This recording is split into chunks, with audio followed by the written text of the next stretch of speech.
একটা থাপ্পড় মেরেছি, আল্লাহকে গালি দেওয়ার জন্য প্রতিশোধ নিয়েছো। ইয়া রাসূলুল্লাহ, হাবিবাল্লাহ, আপনাকে নির্বংশ করেছে, তারপরে বলে ওখান থেকে পালিয়ে এসেছে। ইয়া রাসূলুল্লাহ, হাবিবাল্লাহ, হুজুর এবার আপনাকে সাক্ষী রেখে আপনাকে নির্বংশ গালি দেওয়ার যে প্রতিশোধ, আমি আবু বকর ওর মুখে দিয়ে একটা থাপ্পড় মারবো আপনাকে সাক্ষী রেখে, তাহলে আপনার হকটা আদায় হয়ে যাবে।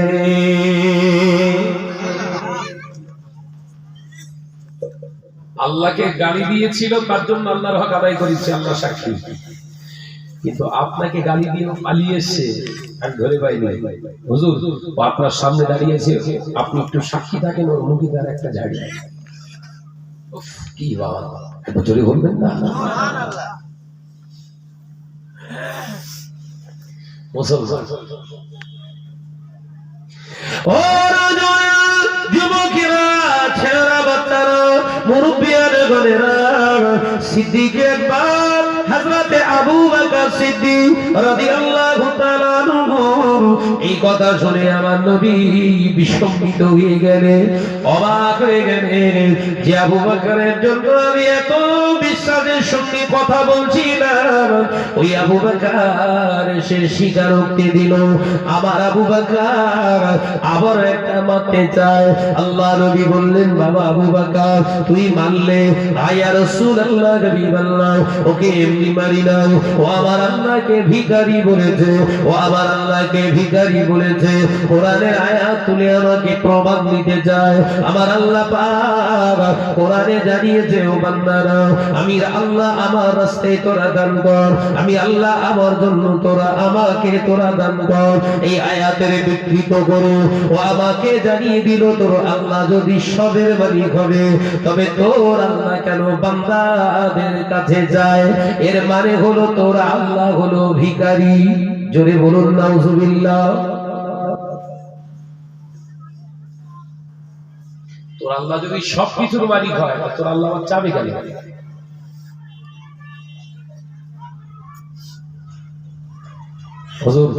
সেই জন্য একটা মেরেছি, আর একটা বাকি আছে, ও ওই মাঠটা খেয়েই আপনাকে তুলে গালি দিয়েছে। কি বলেছে? এই নির্বংশ মুহাম্মাদের ভক্ত। জোরে বলুন না নাউজুবিল্লাহ। ওই হকটা এখন আদায় হয়নি, আপনাকে সাক্ষী রেখে আর একটা ঝাড়বো। নবী পাক সাল্লাল্লাহু আলাইহি ওয়াসাল্লাম বলেন, আমি ওকে থামো। ও বলছে কিছু করিনি, তুমি বলছো বলেছে, তারপরে মেরেছি।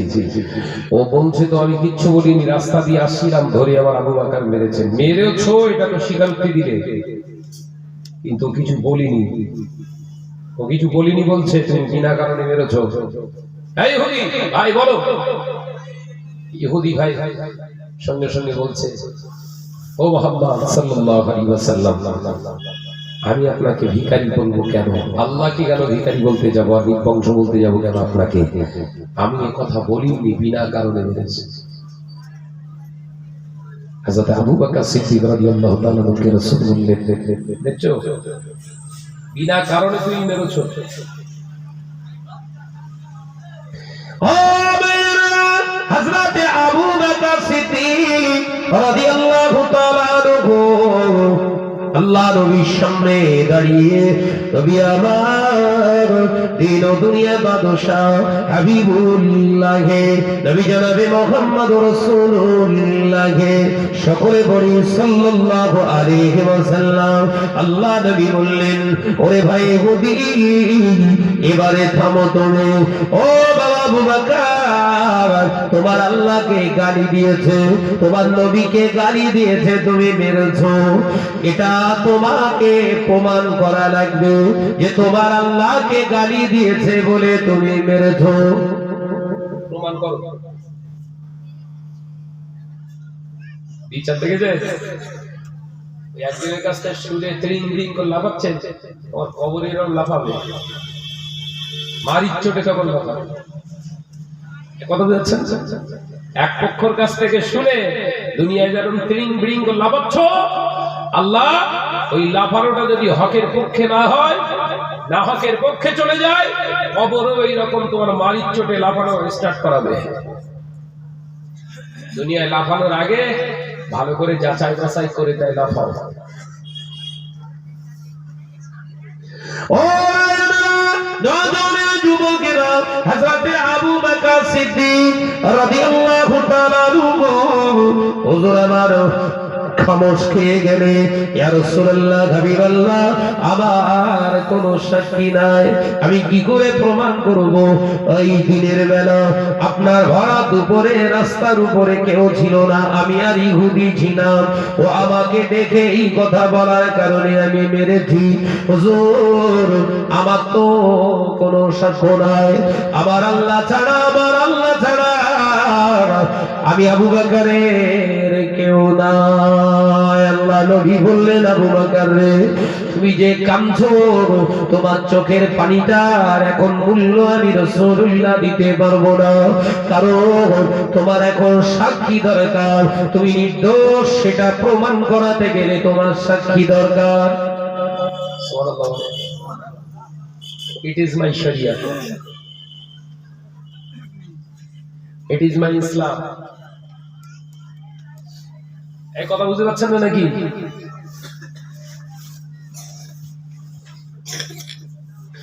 ও নাজারেরা, যুবকেরা, ছেলেরা, বাচ্চারা, মুরব্বিয়ার ঘরেরা, পর্দার আড়ালে অবস্থিত আমার মা ও বোনেরা, আলোচনা বুঝো, ভালো করে বোঝার চেষ্টা করে। হযরতে আবু বকর বললেন, ইয়া রাসূলুল্লাহ, হাবিবাল্লাহ, আমি সাক্ষ্য দিতে পারবো না, আমার কোনো সাক্ষী নাই, আমার পক্ষে কেউ নাই। আল্লাহ নবী বললেন, ও ভাই ইহুদি, কোরআন বলছেন, কোরআন বলছেন এই মুহূর্তে রায়টা তোমার দিকে গিয়েছে, অর্থাৎ আজকে বিচারে তুমি জয়ী হয়ে গেলে। ও ভাই ইহুদি, যাও যাও যাও, আমার সহচর আবু বকর দাঁড়িয়ে আছে, আমি সাক্ষী আছি, আমার চোখের সামনে আবু বকরের মুখেতে একটা তুমি থাপ্পড় মেরে নাও।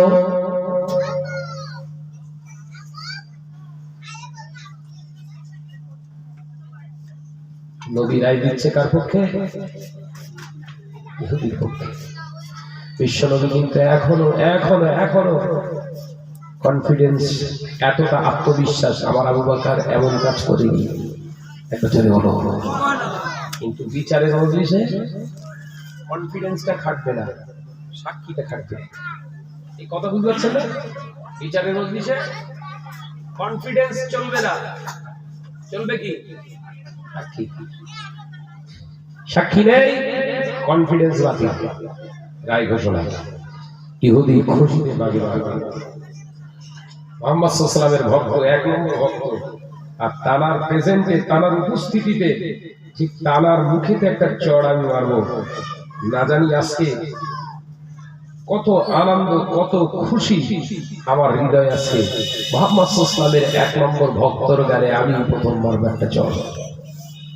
এই চটটা অন্য কারোর মুখে লাগবে না, শটান মুহাম্মদ রাসূলুল্লাহ সাল্লাল্লাহু আলাইহি ওয়াসাল্লামের গালি দিয়ে থাকবে। কখন যাচ্ছে?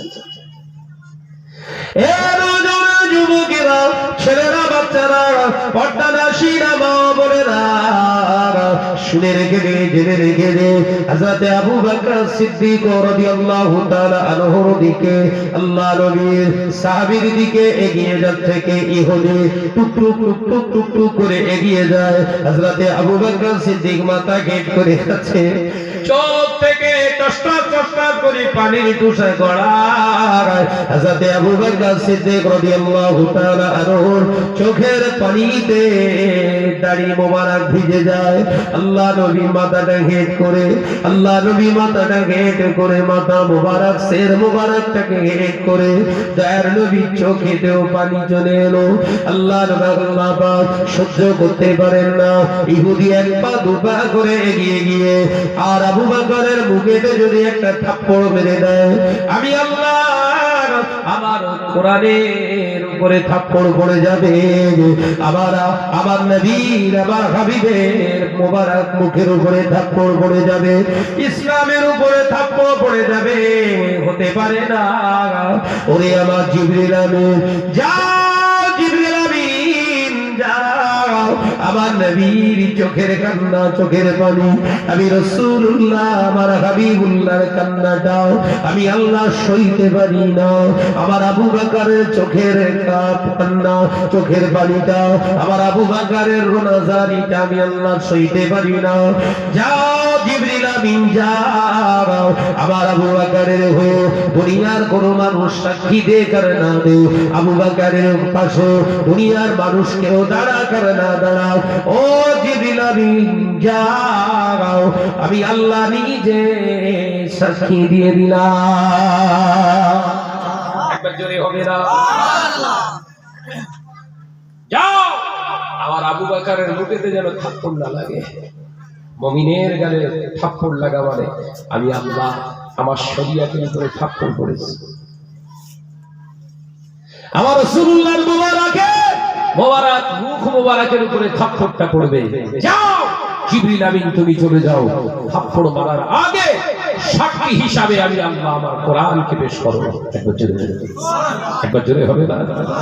এ রাজুলরা, আল্লাহ নবীর সের মুবারক, মাথা মুবারকটা যখন নিচু করে দাঁড়িয়েছে, আসমান থেকে ঢং ঢং ঘন্টার আওয়াজ চলে এলো। দয়ার নবী রাহমাতাল লিল আলামিন হুজুর আবার চোখের পানি মোবারক মুছে আসমানের দিকে তাকিয়ে মুচকে মুচকে হাসে। কনফিডেন্স কাজ হলো। এজন্য হবে না? এ রাজারা, হযরত আবু বকর সিদ্দিক রাদিয়াল্লাহু তাআলা দাঁড়িয়ে দাঁড়িয়ে ডুকরে ডুকরে কাঁদছে। ইহুদি হেসে হেসে এগিয়ে যায়। আল্লাহ নবী সের মোবারক আসমানের দিকে তুলে হুজুর আমার মুচকে মুচকে হেসে বললেন, ভাই ইহুদি, ও ভাই ইহুদি, আর যেতে হবে না, আমার আত্মবিশ্বাস কাজ হয়ে গেছে। ও ভাই ইহুদি, দাঁড়ান দাঁড়ান, আমার আবু বকরের সপক্ষে স্বয়ং আল্লাহ সাক্ষী বানিয়েছে। ইহুদি খামোশ খেয়ে গেছে। মুসলমানদের হক মানুষের দুনিয়ার জমিনে কেউ থাক আর না থাক থাকবে। এই জোরে বলেন। বাতিল মৃত্যু কাজ্জাব ফাসিকদের সঙ্গে নিয়ে ঘুরবে মুমিন। চালাকি পেয়েছো? এটাই আমাদের অভাব। আর এই অভাবের খোলসতায়, এই অভাবের চাটুকতায়, মিথ্যার আশ্রয় হুড়হুড় করে আমাদের জীবনে ঢুকে পড়েছি আমরা, যার কারণে আমরা হকের প্রচার চালিয়েও মিথ্যার আশ্রয় গ্রহণ করে আমাদের জীবন চলছে। যেন আমাদের জবানের তাসির নেই। আমি আলোচনার শুরুতে এটা বোঝাতে চাইছিলাম, হকের উপরে থাকুন, কারণ লাগে না। সবাই আমার বিরুদ্ধে প্রচার করলেও আলহামদুলিল্লাহ আমার আল্লাহ আমার জন্য যথেষ্ট।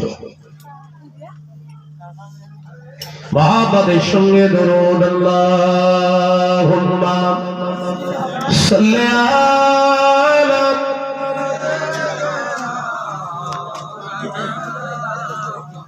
আওয়াজ দাও বাবা, আওয়াজ দাও। ওয়ালা আলি।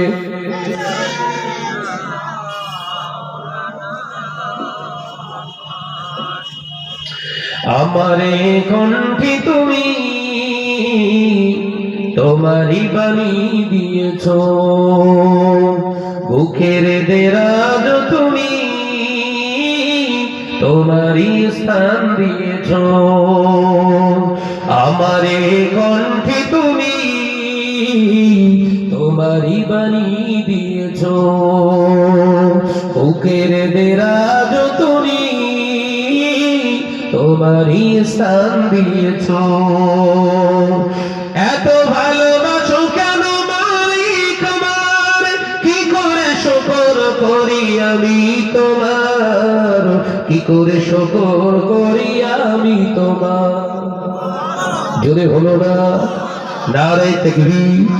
আমারে কণ্ঠে তুমি তোমারই বাণী দিয়েছ, বুকের দেরাজ তুমি তোমারই স্থান দিয়েছ। ইল্লাল্লাহ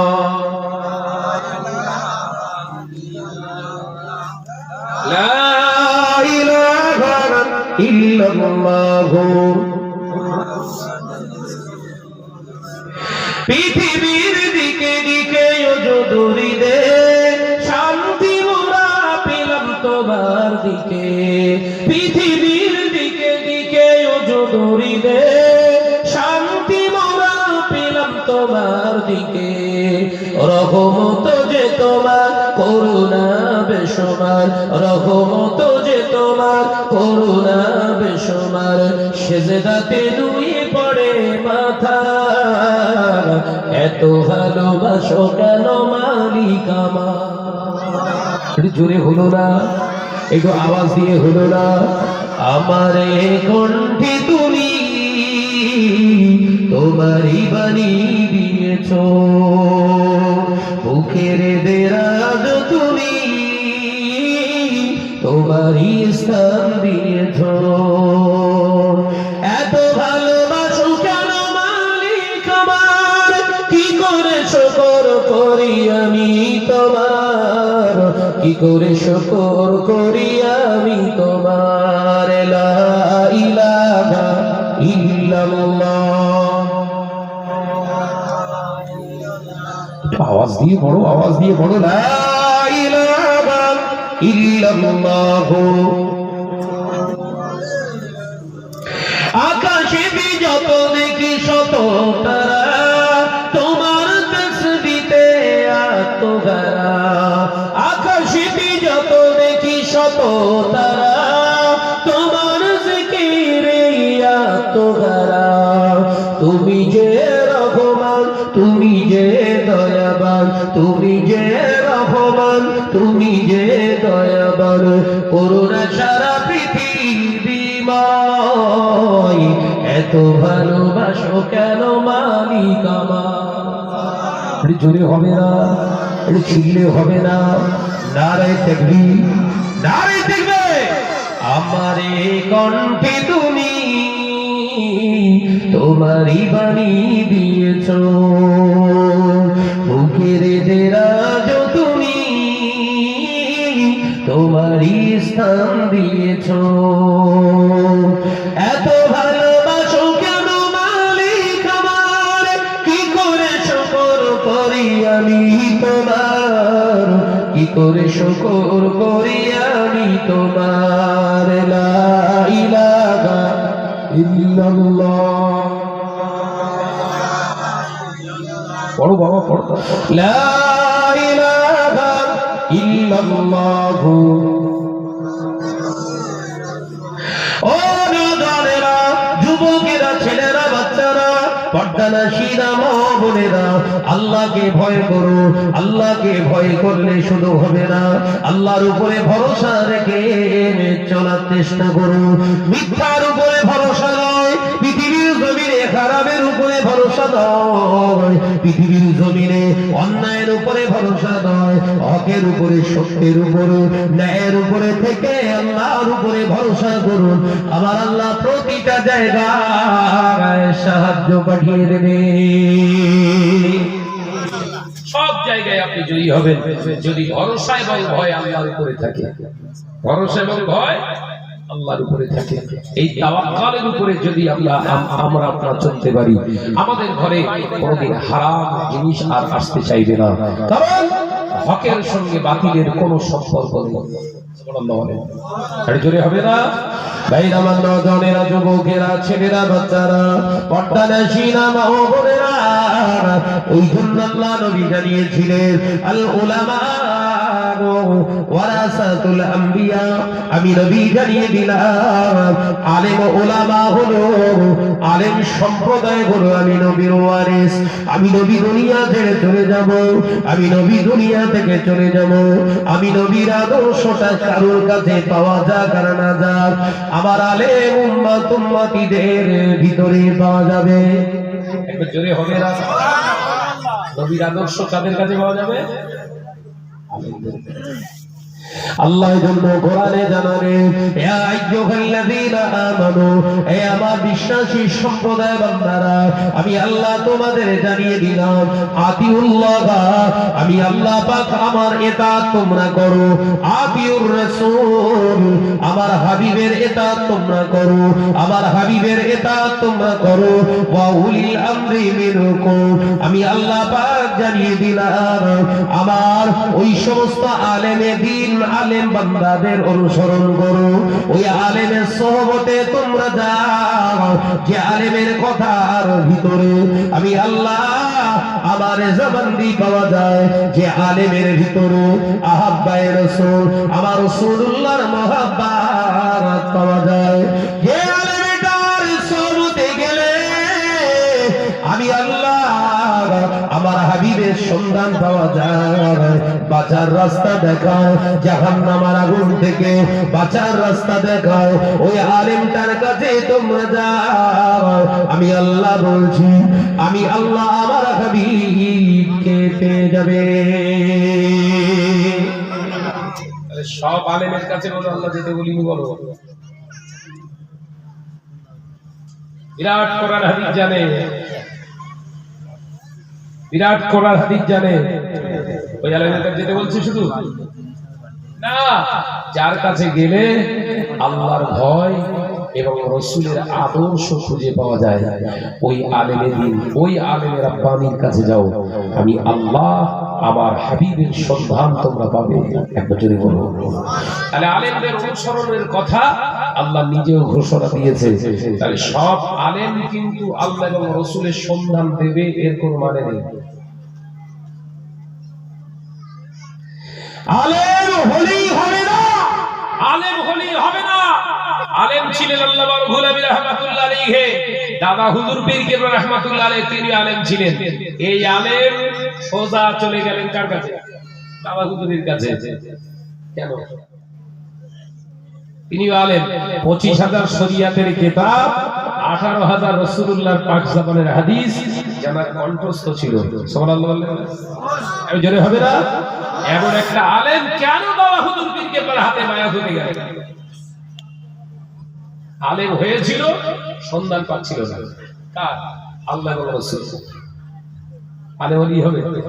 কত বলছেন না, আলেম হলেই হবে? কিছু কিছু বক্তা ভাষণ দিচ্ছে শুধু আলেম হলে হবে না, এরা বলছে আলেম শুধু হলে পীর হওয়া যাবে না। আরে ভাই, পীর হওয়া তো সহজ না। দাড়ি দাড়ি পেকে গেলি পীর না। পীর ফার্সি শব্দ, যার আবিধানিক অর্থ হয় গুরু, গুরু হলেই পীর নাকি? বয়ে বৃদ্ধ, জ্ঞানে বৃদ্ধ, আমলেও কামালিয়াত অর্জন করেছে, ওই ব্যক্তি সোহবতে যেতে বলেছে। এখানে তার বাস্তব নমুনা দিচ্ছি, মাথায় ঢুকছে না? বাস্তব নমুনা কি? আর একটা কথা বলি, আমাদের বেশি দূর যেতে হবে না। এই কিয়াডাঙ্গা চাঁদপুর শুয়ে আছে না, কে? গোলাম রসুল চাঁদপুরি রাহমাতুল্লাহ আলাইহি, তাই তো? আলেম ছিলেন তো, জানেন তো, যোগ্য আলেম ছিলেন। কেন দাদা হুজুর পীর কেবলার ন বেটা নাজমুস সাহাদাত সিদ্দিকী ন হুজুর পীর কেবলা রাহমাতুল্লাহ আলাইহি হাতে বায়াত হতে গেলেন? আলেম তো, ওনার কাছে বায়াত, এই দিককার আলেমের হাতে বায়াত হয়ে যেত। এই ঠান্ডা মাথায় না বুঝলি ওয়াজ মাথায় ঢুকবে না।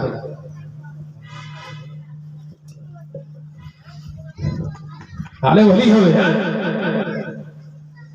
আলেম দেখবো না ওর ভিতরে অহংকার আছে কিনা, ওই আলেম দেখবো না ওই আলেমের মিথ্যার আশ্রয় আছে কিনা, ওই আলেমকে দেখবো না ওই আলেমের ন্যায় অন্যায়, ন্যায় প্রয়োগের রাস্তা, অন্যায়ের প্রোটেস্ট করে চলনে ওয়ালার রাস্তা আছে কিনা, ওই আলেমটা দেখবো না বাস্তব জীবনে আলো আমলের সঙ্গে আলেমের এলবিয়াতের সঙ্গে সম্পর্ক কেমন আছে দেখবো না। আলেম হলেই লাভ মেরে গিয়ে হাতে পায়ে ধরতে হবে।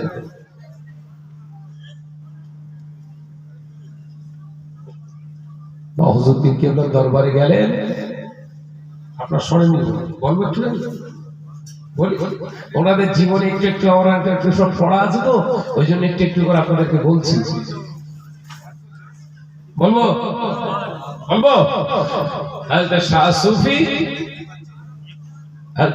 সুফি গোলাম রসুল চাঁদপুরি রহমাতুল্লাহ আলাইহি হুজুর কেবলা গেলেন কোথায়? হুজুর পীর কেবলা মাদারাজাতুল, যিনি মায়ের গর্ভ থেকে আল্লাহর ওলি হয়েছিলেন। একটু জোরে বলুন না সুবহানাল্লাহ। যে মাদারাজাতুল ওলি হুজুর পীর কেবলা রহমাতুল্লাহ আলাইহি দরবারে গেলেন। সবাই বসে আছে, সবাই বসে আছে। হুজুর পীর কেবলা তাকিয়ে দেখলেন গোলাম রসুল চাঁদপুরি বসে আছে। হুজুর পীর কেবলা টুক করে ডাক দিলেন, বাবা গোলাম রসুল এদিকে এসো। জি হুজুর। সবক নিয়েছো? হুজুর পীর কেবলা রহমাতুল্লাহ আলাইহি বললেন, বাবা সবক নিয়েছো? না হুজুর। আপনি দেন।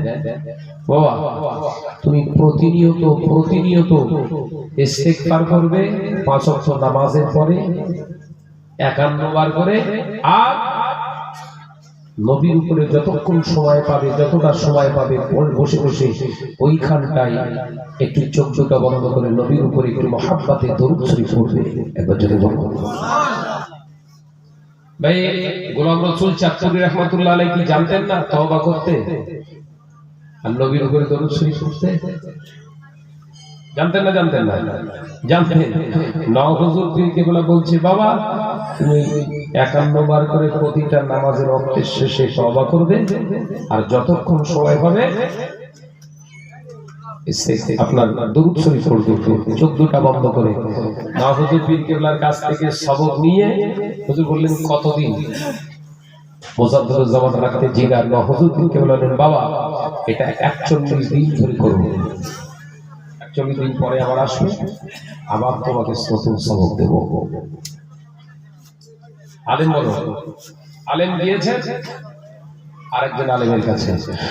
হুজুর পীর কেবলা রহমাতুল্লাহ আলাইহির দরবার থেকে গোলাম রসুল চাঁদপুরি রহমাতুল্লাহ আলাইহি ফিরে এলেন। একটানা 40 দিন তরিকার সবক নিয়ে মস্ত করলেন, আমল করলেন। ও বাবাজি, হযরতে শাহ সুফি গোলাম রসুল চাঁদপুরি রহমাতুল্লাহ আলাইহি ঠিক 41 দিনের মাথায় যে ফুরফুরা শরীফে কাজে দাদাদার হুজুর পীর কেবলা রহমাতুল্লাহ আলাইহি রক্তে জিগার হুজুর পীর কেবলা রহমাতুল্লাহ আলাইহি দরবারে গিয়ে বসলেন। যতজন সবক নিয়ে গিয়েছিলেন সবাই এসে হাজির। হুজুর পীর কেবলা সবার সুরাতের দিকে তাকালেন, সবাইকে আবার পুনরায় ওই তরিকার সবক দিলেন।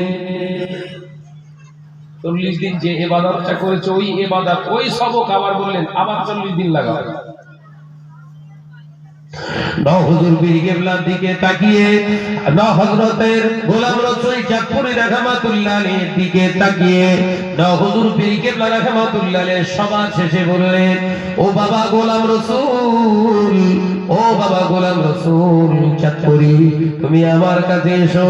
হুজুর আস্তে আস্তে নমনীয়তার সঙ্গে নম্রভাবে আদবের সঙ্গে গিয়ে বসলেন, নামাজি হালাতে বসলেন।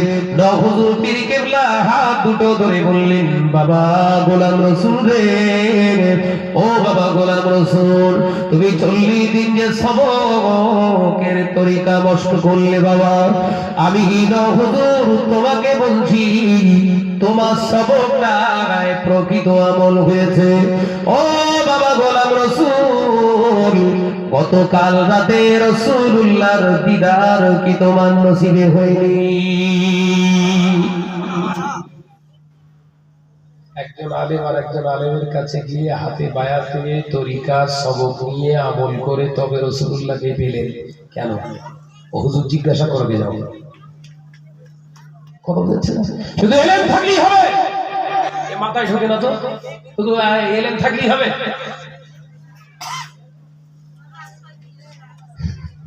ওই চুম্বক বলে না, চুম্বক এই লোহার গায়ে আর ঘষবেন জোরে জোরে, ঘষে গুঁড়ো গুঁড়ো লোহা, এই লোহাটার গায়ে রান্না করবেন, দেখবেন সব এই গুঁড়ো গুঁড়ো লোহাগুলো এই লোহা আবার টানতে শুরু করবে। কি বলেছি না ভুল বলেছি? ওই লোহা, এই লোহার গায়ে জোরে ঘর্ষণ করার কারণে ওই কুচো কুচো ছোট ছোট লোহাগুলো আবার এই লোহাগুলো টানতে শুরু করেছে। এই ডান্ডা সেই লোহাগুলো টেনে ক্যাচ করে ধরে রেখে দিয়েছে। কেন? এটা তো লোহা, চুম্বক না। চুম্বক ছিল যেটা সে তো সরিয়ে নিয়েছি, এই কেন আমার এই সব ধরতে যাবে? লোহা লোহাকে টানে, চুম্বক লোহাকে টানে। কথা বলে না তো, চুপ করে টেনশন হয়েছে নাকি? চুম্বক তো লোহাকে টানবে, এই লোহা বা লোহাকে খাচ্ছে কেন? না, এটা হচ্ছে চুম্বক শক্তি, চুম্বকের ভিতরে চুম্বকত্ব যেটা আছে, ওই শক্তিটা এর উপরে প্রয়োগ করা হয়েছে। ওই ঘর্ষণ দেওয়ার কারণে, ওই ঘর্ষণের কারণে ওর যে চুম্বকত্ব যে শক্তি রয়েছে সেটাও ধারণ করেছে। সেটাও ধারণ করার কারণে ওই শক্তিটা এখন কিছু সময়ের জন্য ভিতরে অবস্থান করছে। লোহা দিয়ে ওটা টানবে। আল্লাহর জন্য কোরআনে জানিয়ে দিলেন, ওয়া উলিল আমরি মিনকুম, আমি আল্লাহ পাক তোমাকে জানাচ্ছি ওই সমস্ত আলেমে দ্বীনের কাছে তোমরা যাও যে আলেমের সঙ্গে রাসূলের সম্পর্ক ভালো আছে। ওই আলেমের কাছে যাও যে আলেমের সঙ্গে আল্লাহর সম্পর্ক ভালো আছে।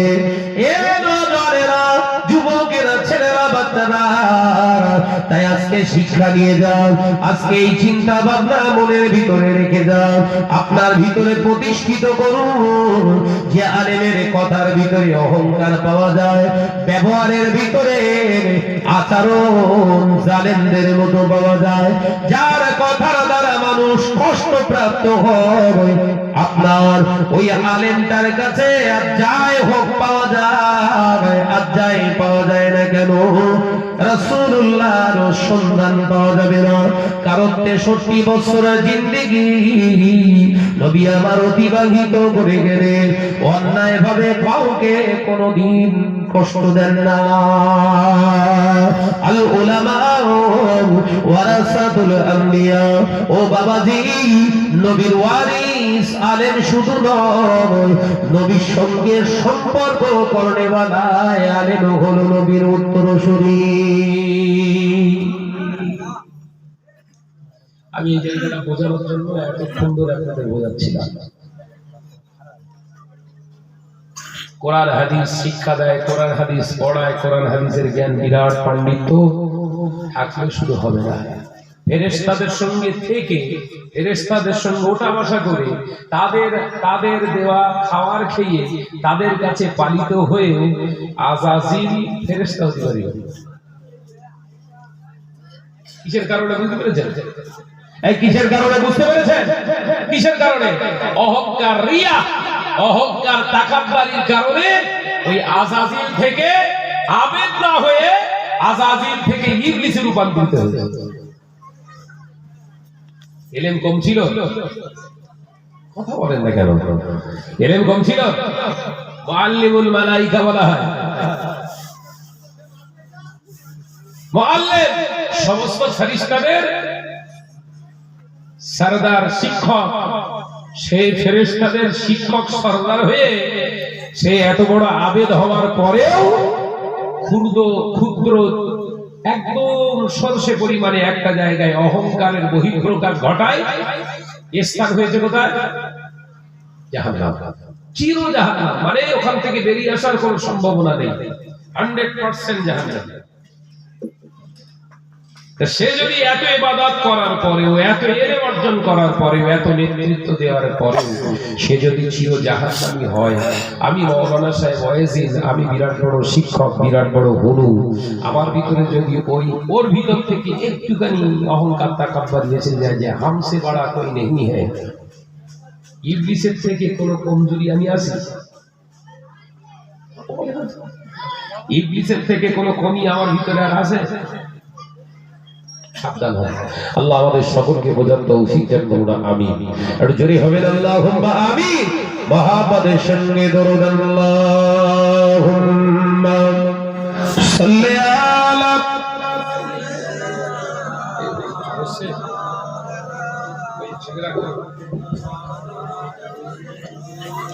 ভাইজান শুনেছে সে যে যার মতো পড়া হচ্ছে। কোন দিচ্ছে ওখানে ভাইজান চলে এসছে? আসেনি না? ঠিক আছে, আসলে আমাকে সারা দিয়ে জুড়ে বাবা। মহাপদের সঙ্গে দরুদ আল্লাহুম্মা জোরে জোরে পড়ি সাল্লি আলা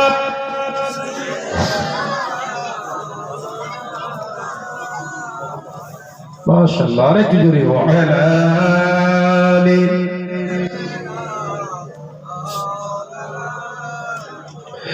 ওই পাহাড়কে যদি প্রশ্ন করো সৃজন করেছে কে তোমাকে ভাষাহীনাকে জবাব পাবে আমার প্রভু সে যে আল্লাহ মহান ওই সাগরকে যদি প্রশ্ন করো সৃজন করেছে কে তোমাকে ঢেউয়ে ঢেউয়ে তার জবাব পাবে আমার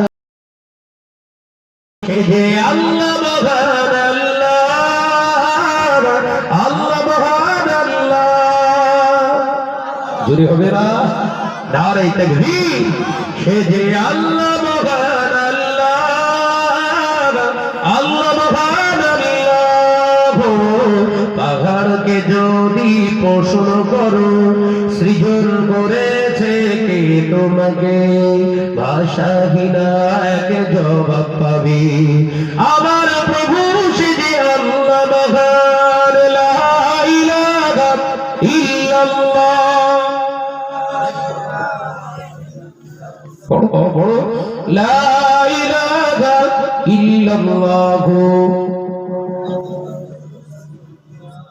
খুঁটি বিহীনে নীল আকাশে দেখি অপরূপ খেলা দিনের বেলায় সূর্যের আলো রাতে তারাদের মেলা জোরে হবে না জোরে হবে না খুঁটি বিহীনে নীল আকাশে দেখি অপরূপ খেলা দিনের বেলায় সূর্যের আলো রাতে তারাদের মেলা ওই চন্দ্র বলো বা সূর্য বলো সবই যে তোমার দয়ায় পুরো ওই পাহাড় বলো নদী সাগর বলো সবই যে তোমার দয়ায় পুরো সে যে আল্লাহ মহান আল্লাহ আল্লাহ মহান আল্লাহ জোরে বলবেন না নারে তাকবীর সিলসিলা হক মুজাদ্দিদুস সাবা সিলসিলা হক ফুরফুরা শরীফ সে যে আল্লাহ মহান আল্লাহ আল্লাহ মহান আল্লাহ পাহাড়কে যদি প্রশ্ন করো সৃজন করেছে কে তোমাকে ভাষাহীনাকে জবাব পাবে আমার প্রভু সে যে আল্লাহ মহান লা ইলাহা ইল্লাল্লাহ পড়ো পড়ো লা ইলাহা ইল্লাল্লাহ সৃজন করেছো এই ধরনী দিয়েছ কত শতনে আবার তোমার হাতে এক ইশারায় হয়ে যাবে কিয়ামত সৃজন করেছো এই ধরনী দিয়েছ কত শতনে আবার তোমার হাতে এক ইশারায় হয়ে যাবে কিয়ামত এই ধরনী বলো বা পৃথিবী বলো সবই যে তোমার দয়ায় পুরো ওই পাহাড় বলো নদী সাগর বলো সবই যে তোমার দয়ায় পুরো সে যে আল্লাহ মহান আল্লাহ আল্লাহ মহান আল্লাহ জোরে বলবেন নারে তাকবীর সে যে আল্লাহ মহান আল্লাহ আল্লাহ মহান আল্লাহ পাহাড়কে যদি প্রশ্ন করো সৃজন করেছে কে তোমাকে ভাষাহীনাকে জবাব পাবে আমার প্রভু সে যে আল্লাহ মহান লা ইলাহা ইল্লাল্লাহ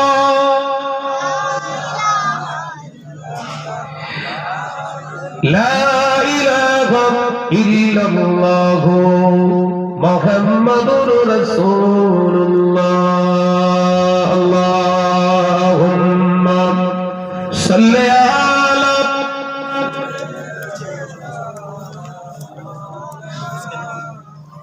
একদম ঝিমিয়ে যাচ্ছেন কেন? একটা আওয়াজ দেন। আলা আলি।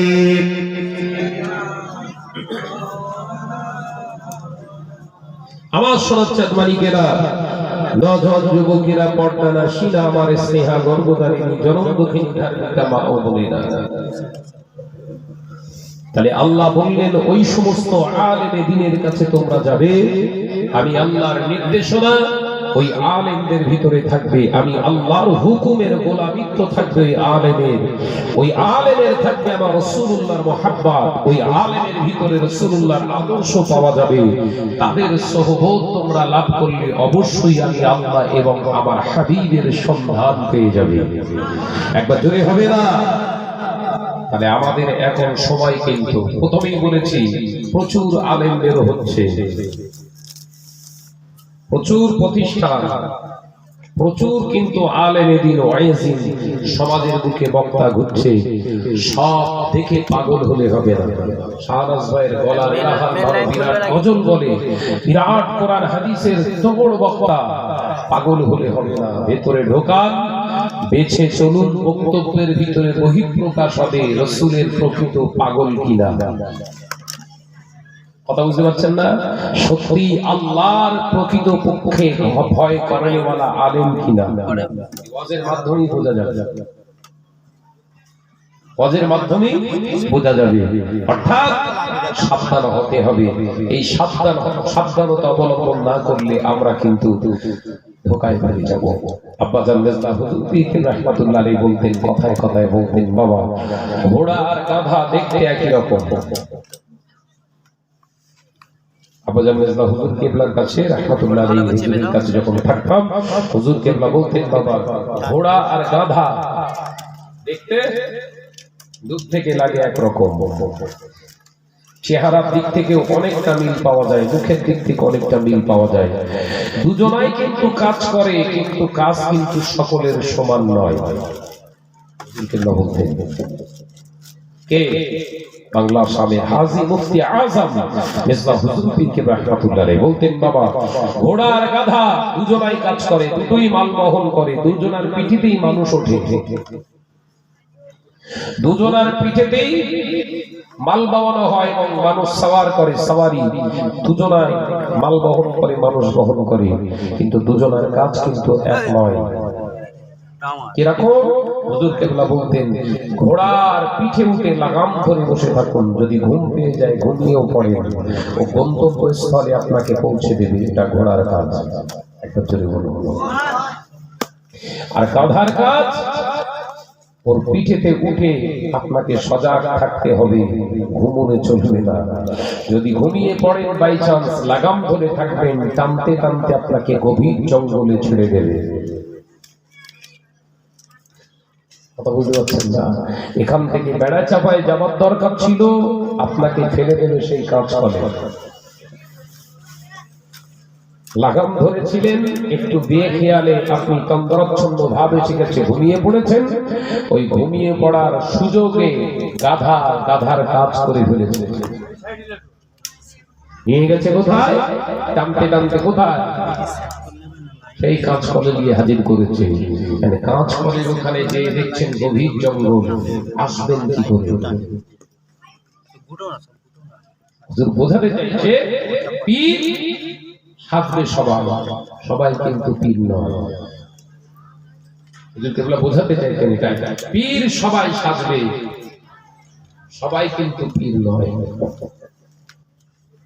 আল্লাহর ওলির সোহবত পাওয়াটা অত সহজ নয়, আল্লাহর ওলি হওয়াটা অত সহজ নয়।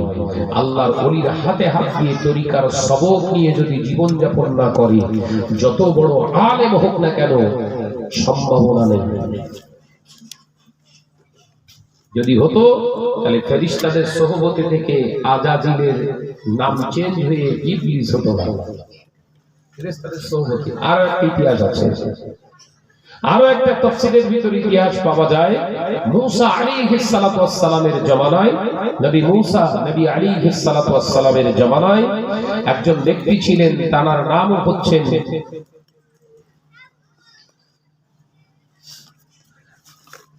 তার নাম আমি ভুলে যাচ্ছি, যে তো সেই ব্যক্তিটা ইনশাআল্লাহ মনে আসবে। হ্যাঁ, মুসা সামারা। এই মুসা সামারা সামিরি কোন কিতাব এসেছে। এই মুসা সামিরি বলে ব্যক্তিটা মুসা আলাইহিস সালামের যে সময়ে কতলের বছর পড়েছে, ফেরাউন রায় দিয়েছিলেন যে এই বছরে যত পুত্র সন্তান হবে সব হত্যা করতে হবে। ওই সময়ে মুসা আলাইহিস সালামের জন্ম এবং ওই মুসা সামিরি বা সামারার জন্ম। মুসা সামারার আম্মা কি করলেন? পেটের বাচ্চাকে বাঁচানোর জন্য, মা সহজে মারতে চায়, এখনকার মায়ের কথা ভাবি কথা ছাড়েন, পেটেই শেষ করে দিচ্ছে, ওষুধ বা অপারেশন করে। কথা বলছেন এখানে সব আসামি আছে, ভেতরে খুঁজলে পাওয়া যাবে। পেটে সন্তান এসেছে, ওষুধের দ্বারাই শেষ করে ফেলছে। সব খুনি, আসামি। তো যে কথা বলতেছিলাম, অসুবিধা হচ্ছে না তো? ভাইজান না আসা পর্যন্ত তো বসতেই হবে, কিছু করার নেই।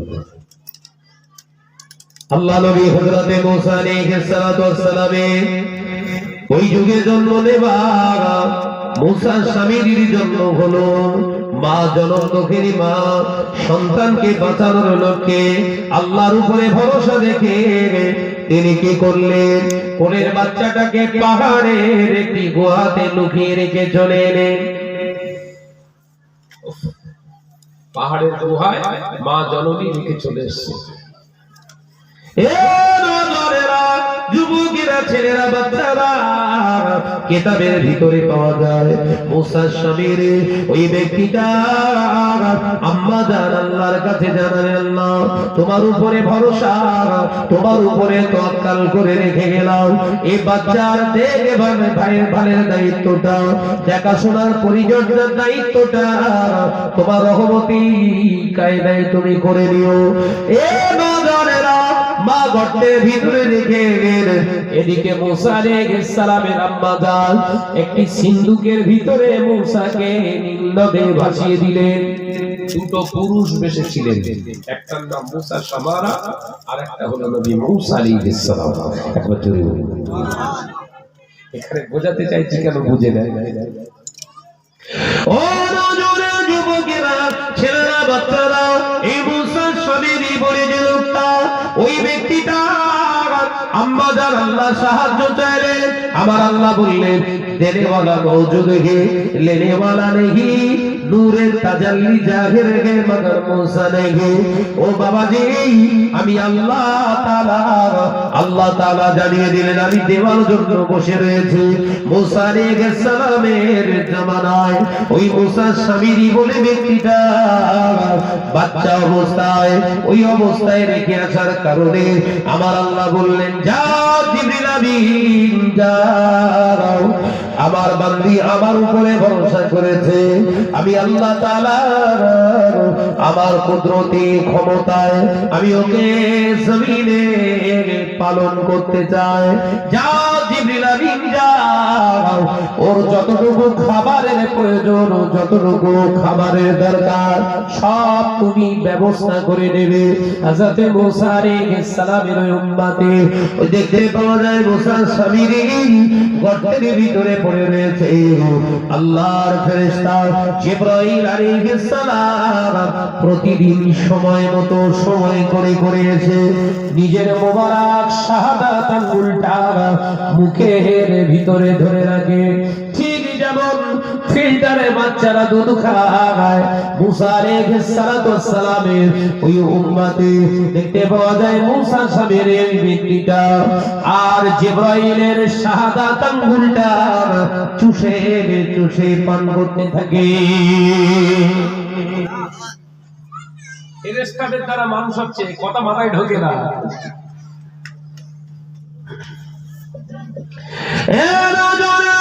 ফেরেশতাদের ফেরেশতার দেওয়া খাবার খেয়ে মানুষ হতে লাগলে পাহাড়ের গুহার ভিতরে। ও বাবাজি, একটু বড় হলো, কিতাবে এসেছে ওই মুসা সামিরি লোকটা বড় আস্তে আস্তে রূপান্তরিত হলো একজন ভালো নওজোয়ান যুবক ছেলে।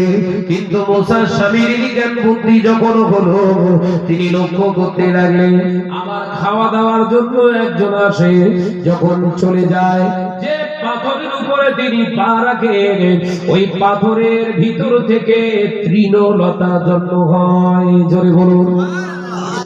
জিবরাইল আলাইহিস সালাম যেখানে যেখানে পা রাখছে, ওই পায়ের নিচে থেকে সুন্দর সুন্দর তৃণলতা ঘাস জন্মাচ্ছে। একবার জোরে বলুন সুবহানাল্লাহ। লক্ষ্য করছে